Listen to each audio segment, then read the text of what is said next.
السلام علیکم ورحمۃ اللہ وبرکاتہ۔ آج انشاءاللہ تعالیٰ اپنے نماز کا اگلا رکن انشاءاللہ ہم کریں گے، جس کا نام ہے جلسہ جو ہے اردو میں ہم جسے جلسہ بولتے ہیں نا، مجلس سے ہے بیٹھنا، بیٹھنے کو کہتے ہیں نا مجلس، تو جلسہ عربک میں اسے کہتے ہیں جلسہ۔ دو سجدوں کے درمیان جب ہم بیٹھتے ہیں اس کو کہتے ہیں جلسہ، درمیانی جلسہ اس کو بولتے ہیں۔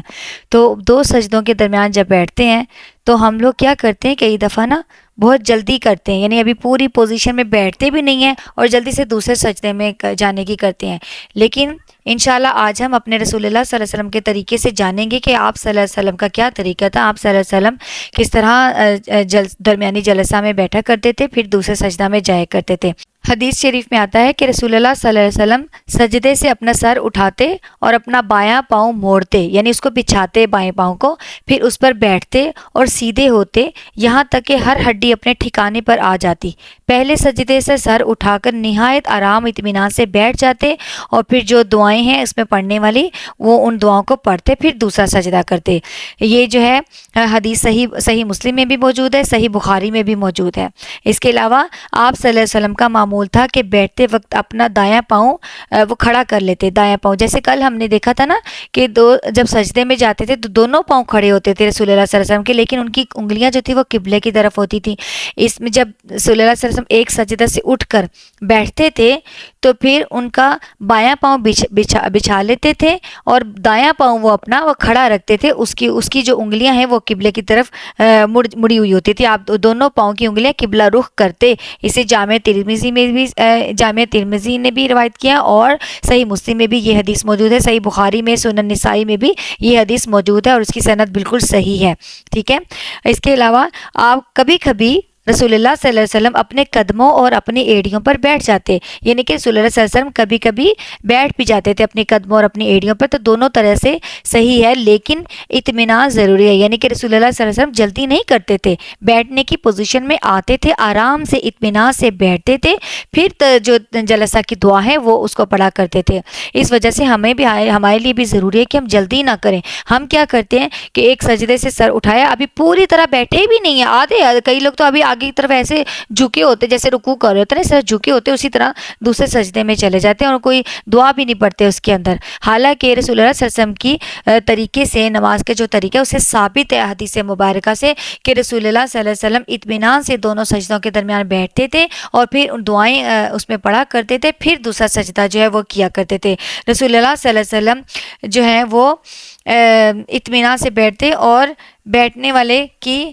نماز کی، نہ بیٹھنے والے نماز کی نفی فرمائی آپ صلی اللہ علیہ وسلم نے کہ جو نہ بیٹھے اس کی نماز کی نفی، یعنی کہ اس کی نماز نہیں، یعنی کہ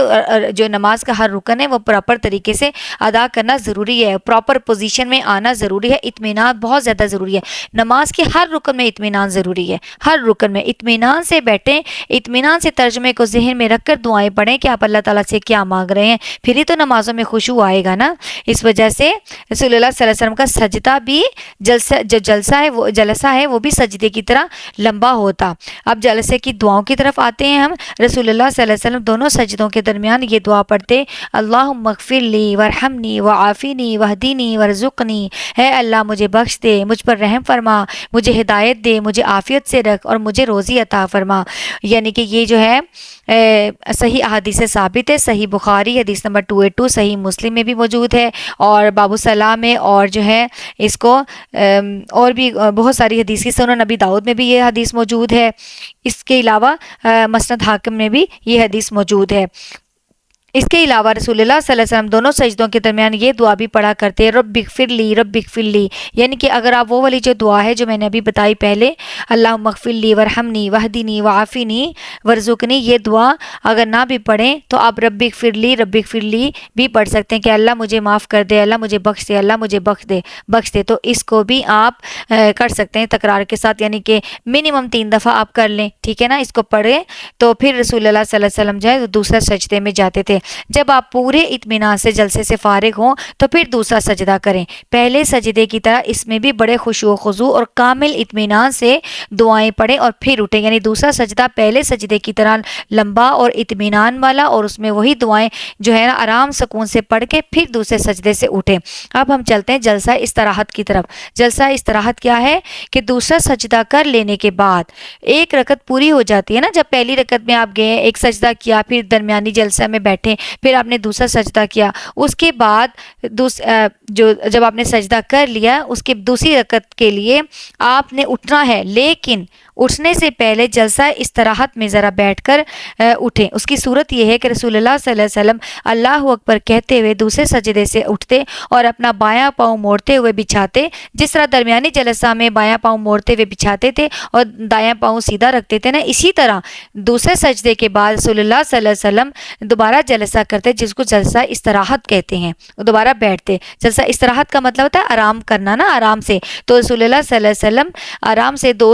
یعنی دوسرے سجدے سے اٹھتے اور اسی جلسہ کی پوزیشن میں آرام سے کچھ لمحوں کے لیے بیٹھ کر پھر آرام سکون سے کھڑے ہوتے دوسری رکعت کے لیے. یعنی کہ یہ حدیث سے ثابت ہے کہ آپ صلی اللہ علیہ وسلم دوسرے سجدے سے اللہ اکبر کہتے ہوئے اٹھتے, اپنا بایاں پاؤں موڑتے یعنی اس پر بچھاتے اور اس پر بیٹھتے حتیٰ کہ ہر ہڈی اپنی اپنی جگہ پر پہنچ جاتی, اور پھر دوسری رکعت کے لیے کھڑے ہوتے.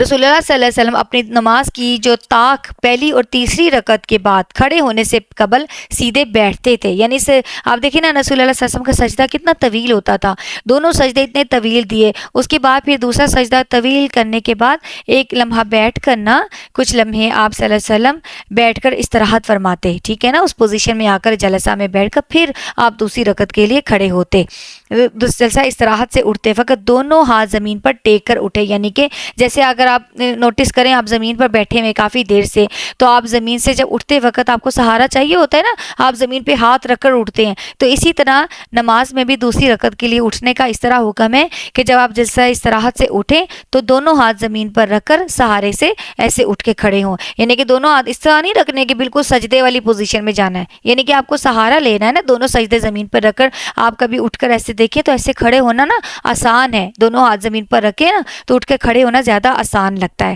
اس وجہ سے تو یہ حکم ہے, ٹھیک ہے. پھر دوسری رکعت کے لیے رسول اللہ صلی اللہ علیہ وسلم کھڑے ہو جاتے. دوسری رکعت میں رسول اللہ صلی اللہ علیہ وسلم پہلے جو دعائیں ہیں نا سورۃ الفاتحہ سے, جیسے ہم پڑھتے سبحانک اللہم, اور بھی جو بھی ثابت ہیں حدیث سے جو اللہ کی تسبیح بیان کرتے ہیں, اس کو نہیں پڑھتے تھے, صرف پہلی رکعت میں آئیے. دوسری رکعت میں رسول اللہ صلی اللہ علیہ وسلم ڈائریکٹ سورۃ الفاتحہ سے ہی سٹارٹ کرتے تھے. اعوذ باللہ بسم اللہ بھی نہ بھی پڑھے نا تو کوئی فرق نہیں پڑتا, کیونکہ رسول اللہ صلی اللہ علیہ وسلم ڈائریکٹ الحمدللہ رب العالمین سے سٹارٹ کرتے تھے دوسری رکعت. اس کا مطلب یہ نہیں ہے کہ آپ سبحانک اللہم پڑھیں گی تو آپ کی نماز نہیں ہوگی, آپ نے اللہ کی تسبیح بیان کی, لیکن میں آپ کو رسول اللہ صلی اللہ علیہ وسلم کا جو طریقہ حدیث مبارکہ سے ثابت ہے نا, میں وہ آپ کو بتا رہی ہوں کہ رسول اللہ صلی اللہ علیہ وسلم ایسا کیا کرتے تھے کہ دوسری رکعت میں جب کھڑے ہوتے تو ڈائریکٹ جو ہے نا وہ سورۃ الفاتحہ سے شروع کر دیتے. اور اسے جو ہے نا صحیح البخاری باب الاذان میں بھی موجود ہے, صحیح البخاری باب الاذان میں 2 دفعہ موجود ہے یہ حدیث, ایک 823 اور 824, اور صحیح مسلم میں بھی یہ حدیث موجود ہے, ٹھیک ہے. تو یہ میں نے آپ کو حدیث مبارکہ کے مطابق رسول اللہ صلی اللہ علیہ وسلم کا طریقہ بتا دیا. انشاءاللہ کل ہم اپنا جو ہے وہ تشہد کا کریں گے. آج آپ انشاءاللہ یہ والی جو دعائیں میں نے جلسہ کی بتائی ہیں ان کو یاد کیجئے ترجمے کے ساتھ. یہ کوئی بہت زیادہ لمبی نہیں ہے, بہت زیادہ نہیں ہے, بہت آسان ہے, ان کو یاد کیجئے. انشاءاللہ زندگی رہی تو کل ہم انشاءاللہ اپنا تشہد کا کریں گے. جزاکم اللہ خیرا کثیرا. السلام علیکم ورحمۃ اللہ وبرکاتہ.